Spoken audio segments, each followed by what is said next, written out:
भक्तों जय माता दी। तो भक्तों आज की वीडियो में हम आपको देवउठनी 11 एकादशी कब है, पूजा विधि, सामग्री, सभी चीजों के बारे में इस वीडियो के माध्यम से विस्तार से बताएंगे।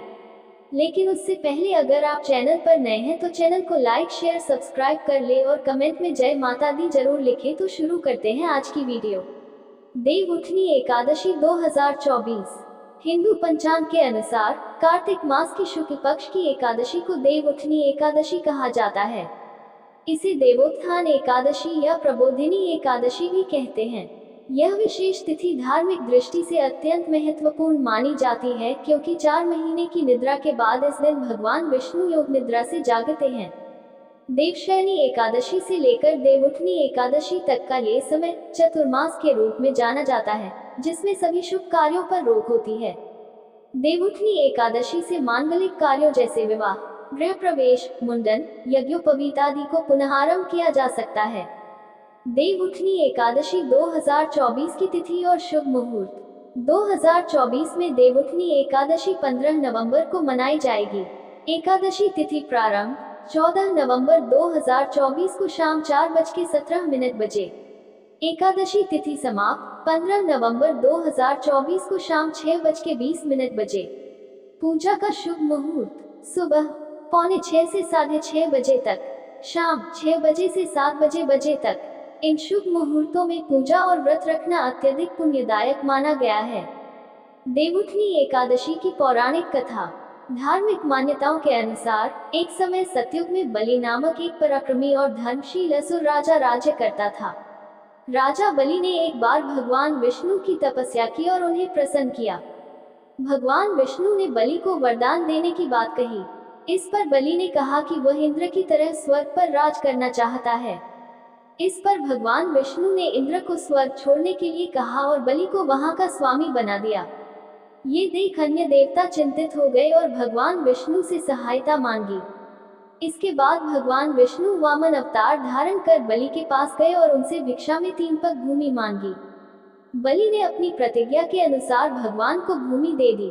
तब भगवान ने एक पग में पृथ्वी और दूसरे में स्वर्ग को नाप लिया।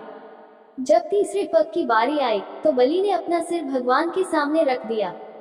इस पर भगवान विष्णु ने प्रसन्न होकर उसे पाताल का राजा बना दिया और वरदान दिया कि चतुर्मास के समय वह उसकी सेवा में पाताल लोक में निवास करेंगे।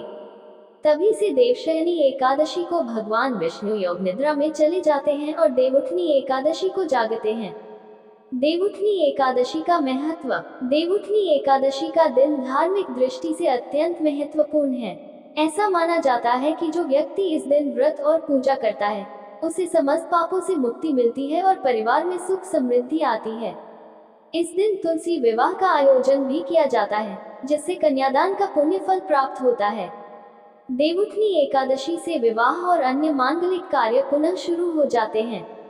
ऐसा माना जाता है कि इस दिन उपवास रखने से मोक्ष की प्राप्ति होती है और व्यक्ति के जीवन में सौभाग्य की वृद्धि होती है। देवउठनी एकादशी की पूजा सामग्री। देवउठनी एकादशी की पूजा के लिए निम्नलिखित सामग्री की आवश्यकता होती है। 1. भगवान विष्णु की प्रतिमा या चित्र। 2. तुलसी के पत्ते। 3. फूल विशेषकर गेंदे के फूल। 4. दीपक और घी। 5. धूप। 6. रोल, कुमकुम और अक्षत। 7. पंचामृत, दूध, दही, घी, शहद और गंगाजल। 8. पवित्र जल गंगा जल। 9. मिठाई खासकर लड्डू और पंजीरी। 10. सुपारी, लौंग, इलायची। 11. पीले वस्त्र। देवउठनी एकादशी की पूजा विधि। 1. स्नान और संकल्प। देवउठनी एकादशी के दिन सुबह जल्दी उठकर स्नान कर लें और स्वच्छ वस्त्र धारण करें। इसके बाद व्रत का संकल्प लें और पूजा के लिए अपने पूजा स्थल को साफ करें।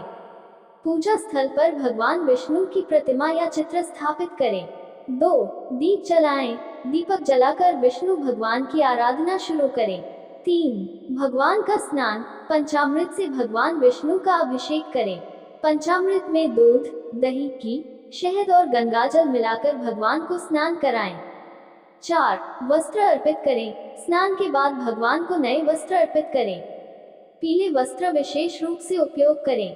5. तुलसी अर्पित करें। भगवान विष्णु को तुलसी के पत्ते अर्पित करें। ऐसा कहा जाता है कि भगवान विष्णु तुलसी को अत्यधिक प्रिय मानते हैं। 6. फूल और माला। भगवान विष्णु को फूल और माला चढ़ाएं। गेंदे के फूल विशेष रूप से चढ़ाएं, क्योंकि यह भगवान विष्णु को अत्यंत प्रिय है।